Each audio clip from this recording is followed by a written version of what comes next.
उसकी एक्सरसाइज में रह गई हैं। आपको याद है कि कल जो है वो हमने जी बच्चों, कल हमने एडजेक्टिव पढ़ा था और साथ में हमने डिग्रीज ऑफ एडजेक्टिव्स पढ़ी थी, याद है ना? मैंने आपको बताया था कि क्या क्या डिग्रीज होती हैं, कैसे इस्तेमाल होती हैं। उसके अलावा हमने ऑर्डर ऑफ एडजेक्टिव पढ़ा था, ये भी आपको याद होगा। ऑर्डर ऑफ एडजेक्टिव में हमने क्या सीखा था कि देखें, अगर हमारे पास किसी सेंटेंस के अंदर एक से ज़्यादा एडजेक्टिव्स हमने लिखने हैं तो पहले नंबर पे कौन सा आएगा और उसके बाद कौन सा आएगा, वो एक ऑर्डर मैंने आपको बना कर दिया था। वो आपने अपनी बुक में भी देख लिया होगा, आपको समझ भी आ गई होगी। आज जो हम काम करने जा रहे हैं वो हम सबसे पहले देखेंगे एडजेक्टिव फ्रेज। ठीक है, एडजेक्टिव फ्रेज क्या होती है?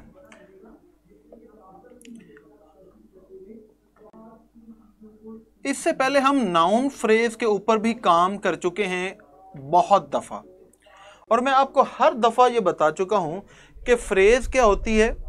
Phrase is a group of words in a sentence that does not make any sense if it is taken out of the sentence. अल्फाजों का ऐसा मजमुआ कि अगर उन अल्फाजों को हम जुमले से बाहर निकाल दें तो उन अल्फाज का कोई मतलब नहीं बनेगा। और phrase does not carry a verb. Phrase और क्लॉज, क्लॉज में भी जो डिपेंडेंट क्लॉज होती है वो भी अपना मीनिंग कन्वे नहीं करती। लेकिन फ्रेज और क्लॉज में फ़र्क क्या होता है? Clause has a subject and predicate. जो क्लॉज होती है वो उसके अंदर एक सब्जेक्ट और उसके अंदर प्रेडिकेट पार्ट मौजूद होता है, मतलब उसके अंदर सब्जेक्ट होता है और उसके अंदर हमारे पास जो है वो एक वर्ब भी होता है। लेकिन फ्रेज के अंदर हमारे पास या वो सब्जेक्ट होगी या वो ऑब्जेक्ट होगी, लेकिन उसके अंदर कभी भी कोई वर्ब नहीं होगा। अब्दुल्ला कह रहे हैं एक्टिविटी डी करवा दें। ओके सॉरी, एक्टिविटी डी वो क्या है जी? ओके जी, अच्छा मैं अभी करवा देता हूँ। चले पहले ये कर लेते हैं अब्दुल्ला ने जो कहा, फिर हम बाकी चीज़ें भी करते हैं। जो डी पार्ट में है, arrange the adjectives following the correct order. पहला उसने एक सेंटेंस लिखा, ये तो मैंने आपको होमवर्क कहा था, मैंने कहा था कल आपने मुझे लिख के बताना है, आज आप मुझे कह रहे हैं आप ही करवा दें। वाह अब्दुल्ला वाह, बड़े तेज हो तुम भाई। We saw grey huge a whale in the sea. तो ये सही सेंटेंस कैसे होगा? पहले हम लिखेंगे वी सा ए ह्यूज, देखें साइज पहले आता है, कलर बाद में आता है, तो यहाँ पर दो एडजेक्टिव्स हैं, तो फिर क्या हो जाएगा कि we saw a huge grey whale in the sea. दूसरा सेंटेंस है Babar uses the blue medium rubber ball for the basketball practice. Babar जो है वो इस तरह की गेंद बास्केटबॉल की प्रैक्टिस के लिए इस्तेमाल करता है। वो कैसी है? वो नीले रंग की होती है, वो मीडियम कलर की होती है, मीडियम साइज की होती है और रबड़ की होती है। अब देखें इनमें हम ऑर्डर, मीडियम हमारा क्या है? साइज, ब्लू क्या है? कलर। तो अब ये देखें कि हमारा मीडियम जो है वो ब्लू से पहले आएगा, मीडियम आ गया साइज, उसके बाद देखें एक है हमारे पास रबड़। रबड़ क्या है? इसका मटेरियल है, तो ये मटेरियल एंड पे आना चाहिए, सबसे पहले फिर साइज आएगा। तो ये हम कैसे लिखेंगे कि बाबर यूजेस द, ओके अच्छा इसके अंदर सॉरी जो है इसकी सबसे पहले हम साइज मीडियम लगाया, बाबर यूजेस द मीडियम, उसके बाद इसका कलर आ जाएगा ब्लू, उसके बाद इसका मटेरियल आ जाएगा रबर। तो ये सेंटेंस शाबाश कैसे हो जाएगा? Medium blue rubber ball for basketball practice. तीसरा सेंटेंस क्या है कि Mehreen brought few a chocolate dark triangular bars to the birthday party. Mehreen ने इस तरह की जो चॉकलेट्स की बार्स हैं उसको बर्थडे पार्टी के लिए परचेज किया। अब देखें हमारे पास क्या क्या चीज़ें आ रही हैं।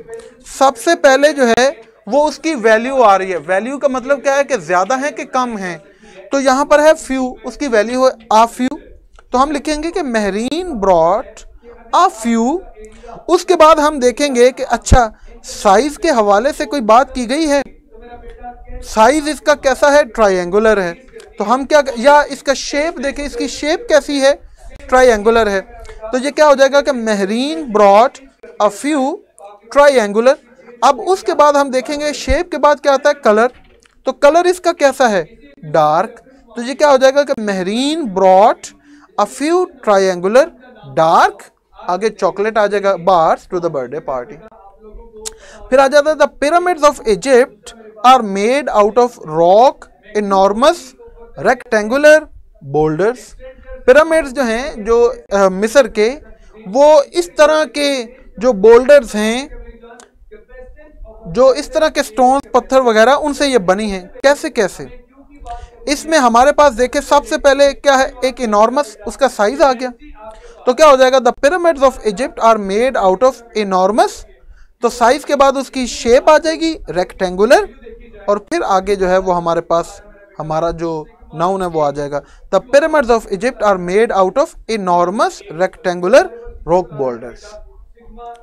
अगला सेंटेंस आ जाता है Shahid can eat thin crust square 5 pizza slices.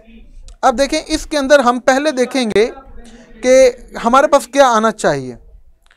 सबसे पहले शाहिद कैन ईट 5, ठीक है, वैल्यू आ गई, तादाद आ गई।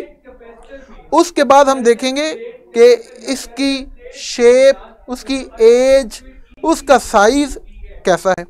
तो पहले हम देखेंगे उसका साइज क्या है, थिन क्रस्ट, तो फिर क्या हो जाएगा Shahid can eat 5 thin crust. फिर हम देखेंगे कि आगे हमारे पास क्या आ रहा है, शेप, शेप क्या है, स्क्वायर, तो Shahid can eat 5 thin crust square pizza slices. जी शाबाश बच्चों, अब आपको समझ आ गई कि ये बेसिकली ये सारी एक्सरसाइज आपके पास भी है, लेकिन ऐसा क्यों है। ये ऊपर जो हमारे पास उसका एक उसने ग्राफ बनाकर दिया, एक चार्ट बनाकर दिया है, जो ऑर्डर बनाकर दिया है। हमने एक से ज़्यादा एडजेक्टिव जब लिखने हैं तो हमेशा इसी ऑर्डर के अंदर ही हमें लिखने होते हैं, ठीक है। चले आगे चलते हैं एडजेक्टिव फ्रेज की जानिब। अब मैंने आपको अभी बता दिया था कि फ्रेज क्या होती है, अ ग्रुप ऑफ वर्ड्स, अल्फाजों का मजमुआ जो अपना मीनिंग कन्वे नहीं कर पाता अलग से। तो एडजेक्टिव फ्रेज क्या होती है, adjective phrase it is a group of words that functions as an adjective in a sentence. अल्फाजों का ऐसा मजमुआ जो जुमले के अंदर एक एडजेक्टिव के तौर पर जो है वो लिखा गया होता है। एडजेक्टिव क्या करता है, किसी नाउन को मॉडिफाई करता है। तो अब हम देखेंगे कि हमारे पास 1 2 3 4 वर्ड्स होंगे और इसके बाद एक नाउन होगा, और ये सारे के सारे वर्ड्स मॉडिफाई कर रहे होंगे इस नाउन को। ऐसा करेंगे तो हमें पता चलेगा ना कि ये एडजेक्टिव है। चले मैं इसकी आपको पहले डेफिनेशन लिख दूं। It is a group of words that functions as an adjective, that functions as an adjective in a sentence। adjective phrase जुमले के अंदर अल्फाजों का ऐसा मजमुआ जो एडजेक्टिव के तौर पर इस्तेमाल होता है। एडजेक्टिव क्या करता है, जो किसी नाउन को मॉडिफाई करता है। ये कल मैंने आपको करवाया था। एग्जाम्पल देखें, मैं कहूं the black umbrella is mine. ये काले रंग की जो छतरी है ये मेरी है। अब ये देखें इसके अंदर हमारे पास नाउन क्या है, अम्ब्रेला है ना, और इस नाउन से पहले ये वर्ड क्या लिखा है, द ब्लैक। अब ये ब्लैक वर्ड इस नाउन को मॉडिफाई कर रहा है, ऐसे ही है। तो फिर ये क्या हो गया, ये द ब्लैक, ये हमारे पास एडजेक्टिव फ्रेज बन जाती है। बहुत ही आसान है, इससे तो आसान कोई चीज सीखी नहीं जा सकती। आपने सिर्फ एडजेक्टिव ढूंढना है कि एडजेक्टिव, ठीक है, क्या है जुमले के अंदर, ठीक है। इसी तरह देखें, मैं एक और जुमला जो हमारे पास यहां पर लिखा हुआ है, the umbrella with A broken handle is mine. वो छतरी जिसका हैंडल, जिसका दस्ता या दस्ती टूटी हुई है, वो मेरी। अब ये अम्ब्रेला क्या है? नाउन है। अब कौन सा वर्ड है जो इस नाउन को आगे मजीद हमें एक्सप्लेन कर रहा है? विद ए ब्रोकन हैंडल, जो हमें ये बता रहा है। अगर यहां पे हम वर्ड्स चेंज कर दें तो इस नाउन के बारे में, अम्ब्रेला के बारे में हमारी डेफिनेशन भी चेंज हो जाए। जैसे मैं कहूं the umbrella which is expensive is my, छतरी जो कि बड़ी महंगी है। अब यहां पर छतरी के बारे में हमारी बात चेंज हो गई। तो अब इस जुमले के अंदर देखें, ये जो पार्ट्स हैं जो इस नाउन को मॉडिफाई कर रहे हैं, ये क्या बन जाएंगे? अब्दुल्ला ने कहा कि सर ब्लैक जो है वो तो सिर्फ एक वर्ड है, ग्रुप ऑफ वर्ड्स तो है ही नहीं। अब्दुल्ला आपकी बात सही है, मैंने तो सिर्फ आपको समझाने के लिए कहा था कि देखें, जैसे यहां पर मैंने कहा द ब्लैक अम्ब्रेला। अब बेसिकली यहां पर ये हमारे पास वर्ड है, मैंने सिर्फ आपको ये समझाया कि देखें वो अल्फाज जो किसी नाउन को मॉडिफाई करते हैं वो हमारे एडजेक्टिव फ्रेज भी बन सकते हैं। तो यहां पर अगर हमारे पास एक से ज्यादा वर्ड्स होते तो ये हमारी क्या बन जाती? Adjective phrase. अगर हमारे पास एक से ज्यादा वर्ड्स नहीं है, एक ही वर्ड है, तो ये क्या बन जाता है? ये सिंपल एडजेक्टिव बन जाता है। आपको इतनी दफा तो मैंने बेटा समझाया है कि जैसे कल भी हमने एडजेक्टिव की एग्जांपल की, जैसे पुअर मैन। अब यहां पर पुअर तो एक वर्ड है, तो ये हमारा एडजेक्टिव है। लेकिन अगर इसी तरह मैन से पहले कुछ ऐसे वर्ड्स जो उसको डिस्क्राइब कर रहे हो और वो एक से ज्यादा वर्ड्स हैं, तो फिर वो हमारे पास क्या बन जाते हैं? Adjective phrase. मैंने आपको ये नहीं कहा कि यहाँ पर हमारे पास ब्लैक एडजेक्टिव फ्रेज है, मैंने सिर्फ आपको समझाया है कि देखें इस तरह जो नाउन से पहले या नाउन के बाद जो वर्ड्स आते हैं, ग्रुप ऑफ वर्ड्स, वो हमारी फ्रेज कहलाती हैं। ठीक है, अदरवाइज जो हमारा एक वर्ड है ये तो हमारा एडजेक्टिव ही है ना। ठीक है, चलें कुछ और एग्जांपल करते हैं ताकि आपको मजीद समझ आ जाए। देखें, मैं कहूं he bore a banner with a strange device. He bore a banner with a strange device. अब देखें इसके अंदर हमारे पास बैनर क्या है? नाउन है। अब जो बाकी ये पार्ट लिखा हुआ है विद अ स्ट्रेंज डिवाइस, एक अजीबोगरीब, ये क्या कर रहा है? ये इसको मॉडिफाई कर रहा है। तो फिर ये क्या बन जाएगा? अब आपको जो है वो मेरा बेटा समझ आ गई होगी। ठीक है, आगे चलते हैं, एक और सेंटेंस करते हैं। The principle of this school is absent. इस स्कूल का जो प्रिंसिपल है वो गैर हाजिर है। अब देखें यहां पर ये जो प्रिंसिपल है ये क्या है? नाउन है। अब यहां पर इस नाउन के साथ ऑफ दिस स्कूल, ये इस नाउन को मॉडिफाई कर रहे हैं, जो उसके बारे में हमें बता रहे हैं कि इसी स्कूल के, क्योंकि अगर हम यहां पर वर्ड चेंज कर दें तो फिर ये प्रिंसिपल भी हमारा चेंज हो जाएगा, इसके बारे में हमारा मीनिंग भी इस सेंटेंस में चेंज हो जाएगा। ठीक है, तो लिहाजा ये क्या बन जाएगा? ये हमारी एडजेक्टिव फ्रेज बन जाएगा। बहुत ही आसान, शाबाश, बिल्कुल अरूसा। अच्छा,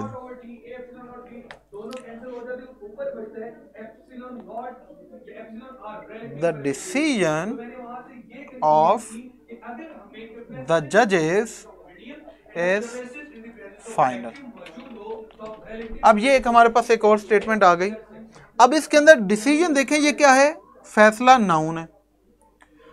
ऑफ द जजेस, इन जजेस का फैसला, अब वो स्पेसिफाई कर रहा है, तो यहां पर ये ऑफ द जजेस, ये क्या बन गई हमारे पास? एडजेक्टिव फ्रेज बन गई। तो जब भी कोई चीज नाउन के साथ जुड़ी होती है, तो अगर वो एक वर्ड है तो वो एडजेक्टिव, अगर वो एक से ज्यादा वर्ड्स हैं तो वो क्या बन जाते हैं? एडजेक्टिव फ्रेज बन जाते हैं। इसी तरह आपके पास देखें एक्सरसाइज में एक दो और क्वेश्चंस हैं। The top of the mountains were covered with snow. अब यहां पर देखें द टॉप, टॉप क्या है? नाउन है।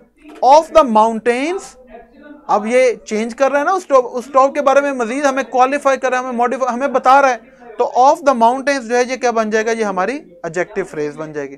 इसी तरह the runner in the rear did not qualify. अब रनर क्या है? ये नाउन है। इन द रियर, अकब में जो पीछे, रियर का मतलब होता है पीछे, बैक। तो ये अब उस रनर के बारे में मजीद इंफॉर्मेशन दे रहा है, तो इन द रियर क्या बन जाता है, ये हमारा एडजेक्टिव फ्रेज बन जाता है।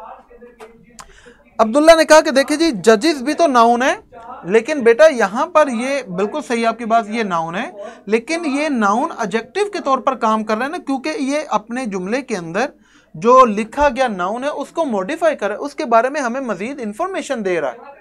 ठीक है, अगर हम सिंपल यहां पर ये जजेस नाउन के तौर पर इस्तेमाल नहीं हुआ, यहां पर ये एडजेक्टिव के तौर पर इस्तेमाल हुआ, जो पीछे बयान किए गए नाउन। तुबा कह रही है how can we differentiate between noun and adjective phrase. Tuba बेटा मैं आपसे ये एक्सपेक्ट नहीं करता था कि आप ये सवाल पूछेंगे। नाउन फ्रेज और जो हमारी वर्ब फ्रेज है, जो हमारी एडजेक्टिव फ्रेज है, इसके अंदर तो ज़मीन आसमान का फ़र्क है। देखिए नाउन फ्रेज तो ऐसी फ्रेज होगी जो बेसिकली नाउन होगा, ठीक है, जो जुमले के अंदर नाउन के तौर पर फंक्शन कर रही होगी, वो एडजेक्टिव के तौर पर फंक्शन तो नहीं कर रही होगी। इसी तरह ऐसे अल्फाज जो जुमले के अंदर नाउन के तौर पर आ रहे हैं, इतनी दफ़ा तो मैं आपको ये चीज़ें करवा चुका हूँ। और एडजेक्टिव का मतलब है जो किसी नाउन को मॉडिफाई कर रही होती है। असद कह रहे हैं डिसीजन नाउन कैसे। बेटा डिसीजन जो है ये फैसला, नेमिंग वर्ड है ना, ठीक है, फैसला, डिसाइड करना, ये होता है वर्ब, डिसाइड, फैसला करना। जैसे देखें एक हमारे पास वर्ड क्या होता है, इफेक्ट। इफेक्ट क्या है, असर, ये नेमिंग वर्ड है। इसी तरह एक हमारे पास वर्ड होता है अफेक्ट। अफेक्ट का मतलब क्या होता है, असर करना। इफेक्ट नाउन है और अफेक्ट हमारा वर्ब है। इसी तरह डिसीजन, फैसला, ये नाम है ना किसी चीज का, कोई वर्ड है, लफ्ज है ना, फैसला। एक होता है फैसला करना, डिसाइड, जब कोई काम किया जाता है वो क्या बन जाता है, वर्ब। तो डिसीजन मेरा बेटा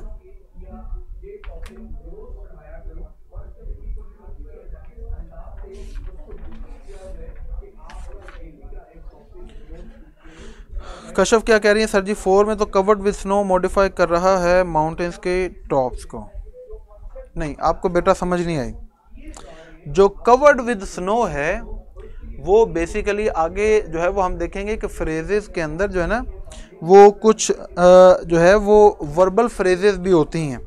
वो होता है कि जो बेसिकली हमारे पास मेन वर्ब नहीं होता जुमले के अंदर, ठीक है, तो ये आगे हम इसकी टाइप पढ़ेंगे, ये उसको मॉडिफाई नहीं कर रही। यहाँ पर हम टॉप जो है, टॉप वर्ड, ये हमारा जो है वो चेंज हो रहा है। ऑफ द माउंटेन, किसकी टॉप, माउंटेन्स की। अब देखें ना, जैसे ये देखें, मैं कहूँ the top of the hills.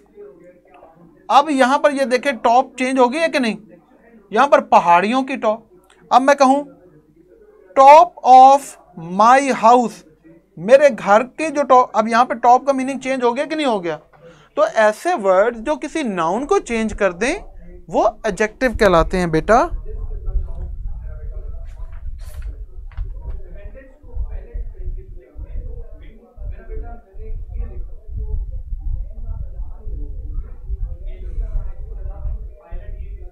हाँ जी, अभी भी कंफ्यूजन चल रही है।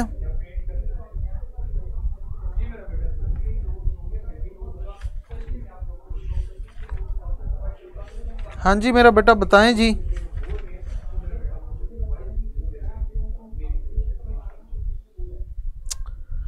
ओहो,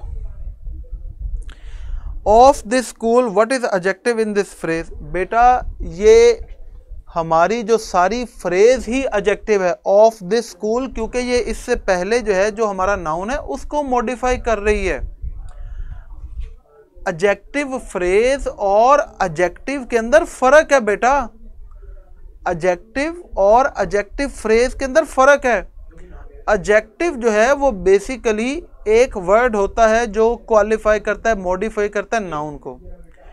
जो फ्रेज होती है उसके अंदर एक से ज़्यादा वर्ड्स होते हैं जो किसी नाउन को मॉडिफाई कर रहे होते हैं। तो ये जो है ना इस जुमले के अंदर ऑफ दिस स्कूल, ये पूरी फ्रेज ही एडजेक्टिव है। इसके अंदर हम एक अलहदा से वर्ड एडजेक्टिव अपना नहीं निकाल सकते। ये पूरी फ्रेज ही जुमले के अंदर एडजेक्टिव के तौर पर पेश आई है, जो इस नाउन को मॉडिफाई कर रही है।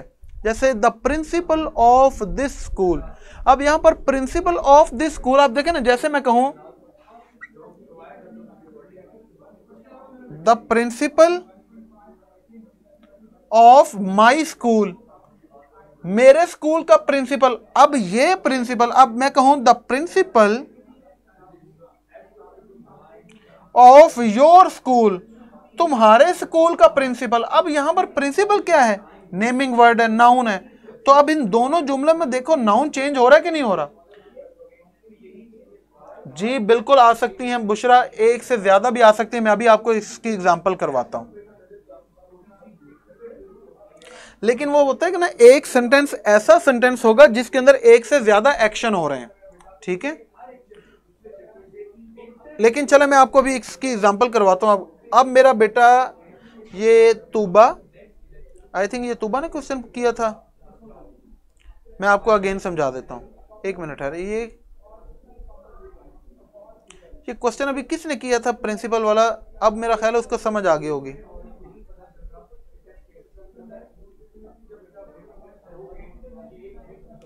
असद भी कह रहे हैं कंफ्यूजन है।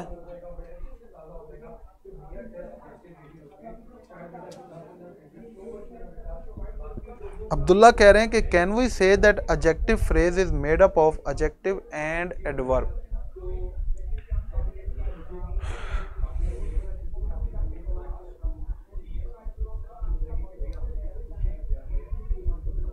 हाँ जी बेटा अब्दुल्ला, बेटा देखें एडजेक्टिव फ्रेज जो है ये हम ये नहीं कह सकते कि it is a combination of adjective and adverb. ये कैसे हो सकता है? फ्रेजेस के अंदर वो जो वर्ड्स होते हैं इनको अगर हम डाइसेक्ट करें, इनको अलहदा अलहदा करें, तो वो कोई प्रेपोजिशन होती है, कोई आर्टिकल होता है, कोई नाउन होता है, समझ आ रही है? और वो सारे वर्ड्स इकट्ठे मिलकर एक फ्रेज बनते हैं, और वो सारे वर्ड्स मिलकर अगर किसी नाउन को मॉडिफाई कर रहे हों तो वो एडजेक्टिव फ्रेज बनते हैं। एडवर्ब का इसके साथ कोई ताल्लुक नहीं है। ताहिर कह रहे हैं कन्फ्यूजन है। चले मैं आप लोगों को समझाता हूँ दोबारा। वैसे मेरा ख्याल है आपको कन्फ्यूजन होनी नहीं चाहिए थी। ठहरे, अब मुझे इसको काटना पड़ेगा सबको, आपको ना समझाना पड़ेगा।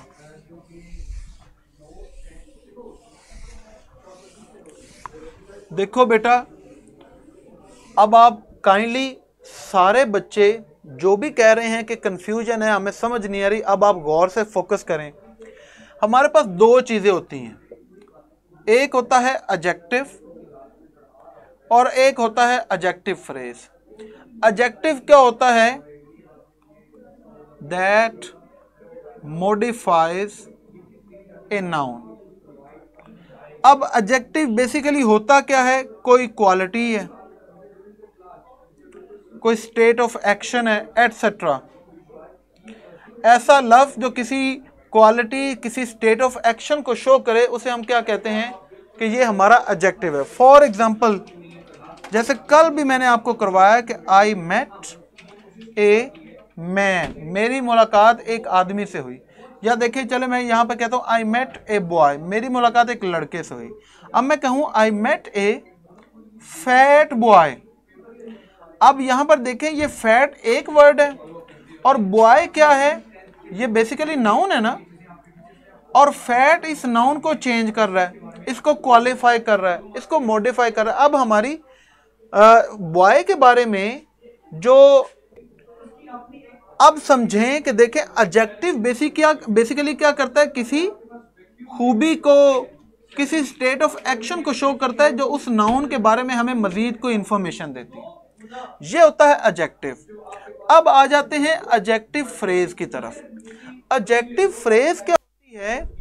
एडजेक्टिव फ्रेज होती है जुमले के अंदर ऐसे अल्फाज जो सारे मिलकर किसी नाउन के बारे में मजीद हमें कोई इंफॉर्मेशन दे दें, किसी नाउन के बारे में मजीद उसको एक्सप्लेन कर दें, तो वो सारे अल्फाज इकट्ठे एडजेक्टिव ही कहलाते हैं, क्योंकि वो उसकी कोई खूबी या उसकी स्टेट ऑफ एक्शन के बारे में इशारा कर रहे होते हैं। जैसे इन्होंने कहा कि टॉप ऑफ द माउंटेन की हमें समझ नहीं आ रही। अब देखें,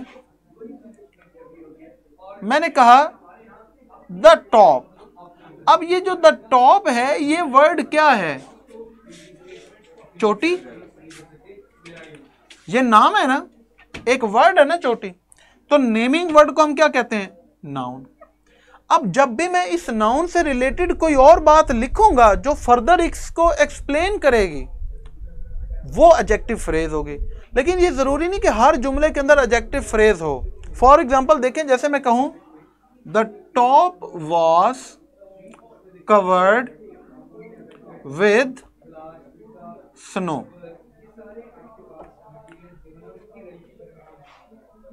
जो चोटी थी वो बर्फ से भरी हुई थी।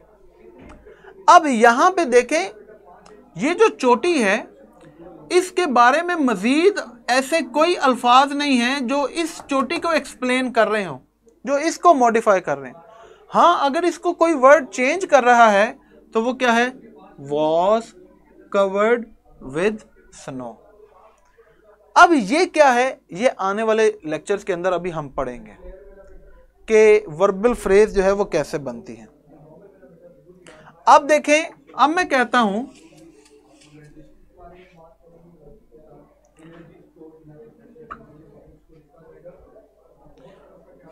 असद यार प्लीज यार, क्या कर रहे हो आप लोग? कैसे समझाऊं मुझे बताओ? आप लोग या तो फोकस नहीं कर रहे। आई एम सॉरी टू से, मैं आपको कह रहा हूं कि अगर अलग अलग लिखा जाए, अलग अलग लिखा जाए तो उनके मीनिंग और होते हैं। अगर उनको ग्रुप की शक्ल में लिखा जाए तो उनके मीनिंग और होते हैं। अगर ये अलग लिखा जाएगा तो ये हमारे पास एक नाम है, नाउन है। इसी तरह जैसे आपने कहा, देखें माउंटेन जो है ये भी तो एक नेम है, ये भी नाउन है। लेकिन अगर हम इस नाउन को मॉडिफाई करने के लिए कोई ऐसी बात लिखेंगे जो इस नाउन को फर्दर डिफाइन करेगी, तो चाहे उसके अंदर हमारे पास प्रेपोजिशन भी होगी, उस फ्रेज के अंदर हमारे पास आर्टिकल भी होगा, उसके अंदर हमारे पास कोई नाउन प्रोनाउन भी हो सकता है, लेकिन वो सारे इकट्ठे मिलकर इस नाउन को मॉडिफाई कर रहे हैं, तो वो नाउन नहीं रह जाते। फिर जब कोई अल्फाज नाउन को मॉडिफाई करेगा वो नाउन रहेगा, क्या बनेगा? वो एडजेक्टिव बनेगा। कमाल कर रहे हैं आप लोग। The top of the mountain. अब देखें, अब ये क्या है? नाउन है। अब इसके अंदर ये जो अल्फाजों का मजमुआ है, अब देखें इसके अंदर ऑफ क्या है? प्रेपोजिशन है कि नहीं है? तो आप कहें नहीं सर ये तो एडजेक्टिव फ्रेज नहीं बन सकती, ये तो प्रेपोजिशन है। आप कहें जी ये दा क्या है? ये आर्टिकल है। आप कहें नहीं जी ये तो आर्टिकल है, ये कैसे हम एडजेक्टिव माने? माउंटेन क्या है? नाउन है। आप कहें जी ये तो नाउन है, ये कैसे एडजेक्टिव बन गया? अरे भाई, हम अलग अलग अल्फाज की बात नहीं कर रहे। फ्रेज की डेफिनेशन क्या होती है? 10 दफा बता चुका हूं। Phrase is a group of words, अल्फाजों का मजमुआ। तो ये जो अल्फाज आपके सामने लिखे हुए हैं, ये सारे मिलकर एक मीनिंग बना रहे हैं, और ये सारे मिलकर इस नाउन के बारे में मजीद इंफॉर्मेशन दे रहे हैं। तो ये क्या बनेगा फिर? जब सारे अल्फाज मिलकर किसी नाउन को मॉडिफाई करेंगे, वो नाउन नहीं रहेंगे, वो फिर सारे इकट्ठे एडजेक्टिव्स बन जाते हैं, वो फ्रेज बन जाती है, एडजेक्टिव फ्रेज।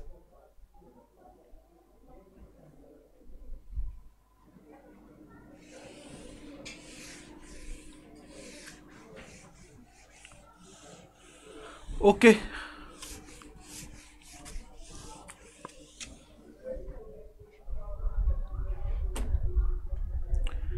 अच्छा, तुबा कह रही हैं कि मिनाहल आप मुझे कुछ नाउन फ्रेज या एडजेक्टिव फ्रेज की एग्जांपल बता दें। क्यों तुबा बेटा, मिनाहल क्यों बताए? आप मुझसे पूछें।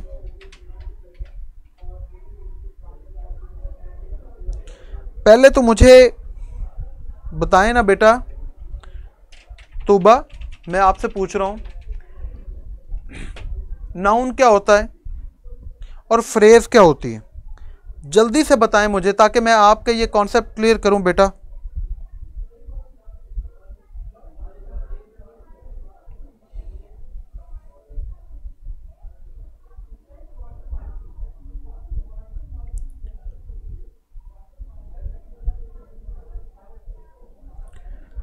तो बेटा किधर हैं आप? जल्दी से मुझे बताएं कि देखें आपको कहाँ पर कंफ्यूजन है, आपको अभी तक समझ नहीं आ रही।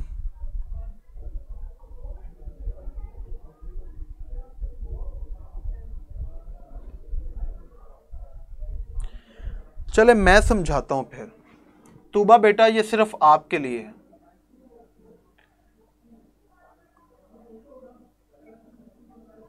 नाउन फ्रेज, नाउन फ्रेज क्या होती है? अ group of words which functions as a noun in a sentence। देखिए हम आगे तब तक नहीं चल सकते जब आपको ये चीजें क्लियर नहीं होगी। तूबा बेटा अब आपने गौर करना है, फ्रेज क्या होती है? Group of words. अब हम नाउन फ्रेज क्या कहते हैं? हम कहते हैं कि नाउन फ्रेज जुमले के अंदर ऐसे कुछ अल्फाज हैं जो पूरे के पूरे नाउन के तौर पर इस्तेमाल हो रहे होते हैं। फॉर एग्जाम्पल देखें, अभी ये देखें, मैंने कहा the black umbrella is mine. अब इस जुमले के अंदर अगर हम एक एक अलग अलग वर्ड ढूंढे ना, जैसे द ब्लैक, ये क्या है? ये एडजेक्टिव है, ऐसे ही है। अम्ब्रेला क्या है? ये हमारे पास नाउन है। इज क्या है? ये हमारे पास वर्ब है। माइन क्या है? ये हमारे पास प्रोनाउन है, ऐसा ही है। लेकिन नाउन फ्रेज क्या होती है? वो कहते हैं कि जुमले के अंदर ऐसे अल्फाजों का मजमुआ जो इकट्ठा होकर जुमले के अंदर एक नाउन के तौर पर काम हो रहा है, ऐसे अल्फाजों का मजमुआ जिसके साथ कोई नाउन जुड़ा होता है। अब इस जुमले के अंदर नाउन फ्रेज क्या है? वो अल्फाज जो नाउन के साथ जुड़े हुए हैं, जो नाउन के बारे में है। द ब्लैक अम्ब्रेला, अब इस जुमले के अंदर द ब्लैक अम्ब्रेला, ये पूरे अल्फाज, अब देखें, अब बाकी नहीं कुछ लिखा हुआ। मोहम्मद बेटा सुन लो, अब देखो तूबा बेटा, अब ये सिर्फ अगर ये लिखा हो द ब्लैक अम्ब्रेला, काली छतरी, तो क्या हुआ काली छतरी को? काली छतरी के बारे में क्या कहना चाहते हैं? हमें कुछ पता चला? नहीं पता चला ना। काली छतरी, आप देखें, इसे उर्दू में कन्वर्ट करें, काली छतरी, ये क्या है? ये सारी मिलकर एक नाम बता रही है कि नहीं बता रही?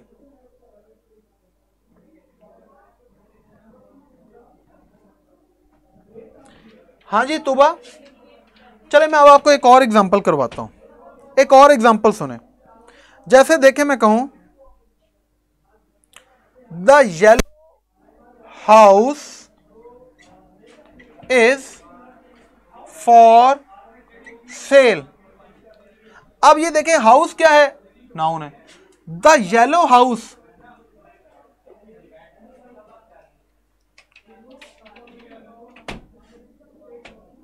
अब ये देखें द येलो हाउस, ये क्या है? ये हमारी नाउन फ्रेज है। अब देखें इसी जुमले को मैं अब थोड़ा चेंज करता हूं। हाँ जी बेटा, मैं सिर्फ तूबा के लिए ये एक्सरसाइज कर, अब मैं कह रहा हूं the yellow house in my city is for sale. मेरे शहर के अंदर जो येलो रंग का, जर्द रंग का घर है वो बिक रहा है। जी बेटा वो भी इसके अंदर है। अब देखें यहां पर ये जो इन माई सिटी है, ये जो ग्रुप ऑफ वर्ड्स हैं, ये किसको मॉडिफाई कर रहे हैं? येलो हाउस को ना। क्यों भाई तूबा? क्योंकि अगर मैं यहां पर कहूं the yellow house in the street, गली के अंदर जो येलो रंग का घर है वो, अब नाउन हमारा चेंज हो गया कि नहीं? तो यहां पर येलो हाउस नाउन फ्रेज है और इन माई सिटी ये हमारी एडजेक्टिव फ्रेज है। ये एडजेक्टिव फ्रेज क्यों बन गई? क्योंकि ये पीछे बयान किए गए जो इस नाउन को मॉडिफाई कर रही है, इस नाउन को चेंज कर रही है। हाँ भाई, अब आपने जल्दी जल्दी 1 मिनट के अंदर मुझे बताना है कि ये जो मैंने आपको एग्जांपल्स करवाई हैं इससे कुछ समझ आई है कि नहीं। टेस्ट अब नहीं आपका स्टार्ट होगा। चलो मैं आपका टेस्ट स्टार्ट कर देता हूं। मैं सिर्फ पूछना चाह रहा था कि तूबा जो है ये हमारी बड़ी अच्छी स्टूडेंट हैं और ये हमेशा बड़ी मेहनत करती हैं। मैंने इनका बच्चों से कमेंट पूछा था, आपने स्टार्ट कर दिया टेस्ट। चले आपने अब कमेंट सेक्शन में ज़रूर बताना है कि अब आपको समझ आई है कि नहीं।